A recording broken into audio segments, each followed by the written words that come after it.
Well, it's been about 3 years since I did my video, 5 tips and tricks to the Canon R5. And this is the follow-up video to that. I've been using the camera extensively now for, 3 years. I can't believe it. It's so crazy that it's been that long, but feels like only yesterday when I picked it up. But I'm gonna take you through these 5 tips and tricks. And the first one is around the ISO with this camera. Now, it was never officially stated by Canon, but this camera, I can confirm it is actually dual native ISO. So 800 ISO up to 3200 ISO. Both of those, 800 and 3200, are native, I guess you could say, with no noise. So that's my tip number 1, is shoot in 800 or 3200. That's gonna be native for Canon Log. So you're gonna get the cleanest image if you're shooting in Canon Log with 800 and then again at 3200. And it's great to have that upper native ISO because you can really shoot awesome footage with it. For what I do in real estate, I use that 32 ISO to kind of boost my light, and then I can ND it down if I need to. So I almost always shoot exclusively now with Canon Log for real estate stuff where there's high dynamic range in 3200 ISO. So try it, shoot in it. I guarantee you it's gonna be clean. And if you're offloading footage to a client, they're gonna be super duper happy. So point number 2 is how I actually set that up so I can switch quickly between 800 and 3200 ISO.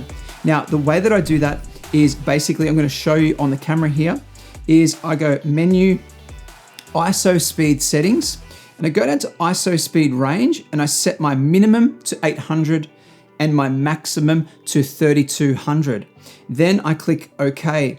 Another setting that I have is on half press shutter with the control dial. I can then scroll between either 800 or all the way up to 3200. And so just press half shutter and now I'm up at 3200, press half shutter and now I'm down at 800. So if I'm shooting 800 and I need just that little bit of extra light, or something's not working in terms of like the shadows or something in an image, I can really quickly just go bang, dial in 3200, keep recording, and I can get the shot with more light. So it's actually a game changer to set that up. And there's a couple of settings you need to dial in as well to get the half press shutter onto the control dial. So the way to do that is go to menu, go to the other photography, the photo with the orange menu setting, and go across to menu setting number 3. And you want to come across to custom dials.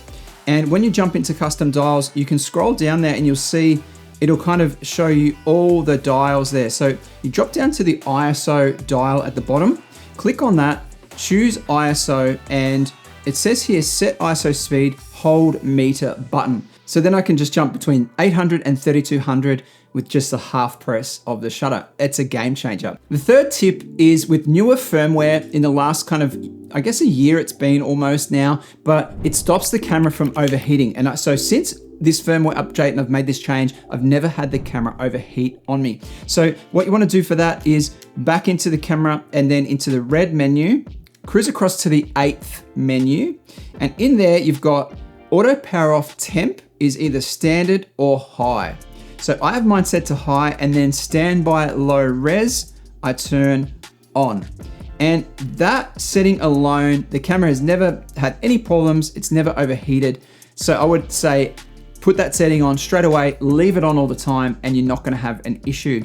This opens up to the next tip I wanna share as well, which is dual card recording.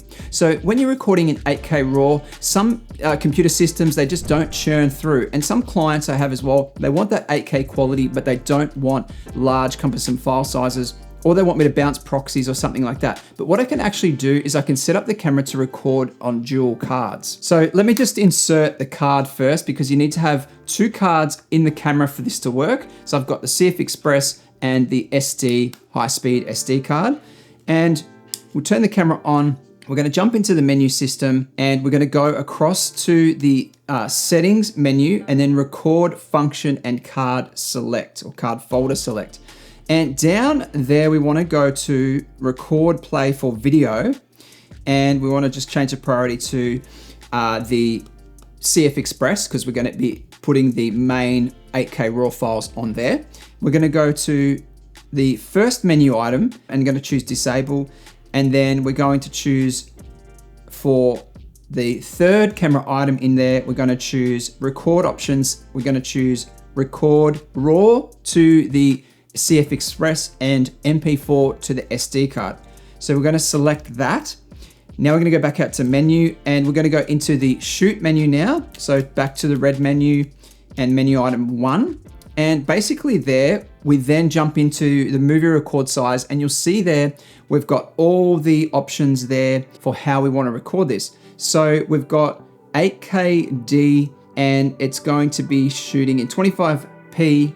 RAW is going to the CF Express, and then IPB Lite is going to the SD. So you can just tweak the flavors there. But basically what that means is now the camera is shooting in RAW, and it's also capturing an MP4 smaller proxy to the SD card. So if I just hit record, you're basically recording now in 8K RAW, but you're recording onto multiple cards. And it really is a game changer because you can then load both of the cards into the computer and you can edit smoothly by just connecting the proxies to your job, and it actually works really well. There's a little bit of a difference between the proxy and the RAW file in terms of its color, but I've got around that and I've done another video on that as well. I'll link that one above as well if you're wanting to shoot in dual card mode on the R5. And because now it doesn't overheat, you can shoot continuous 8K RAW, or at least I've tested up to like an hour and a half of 8K RAW. So it's actually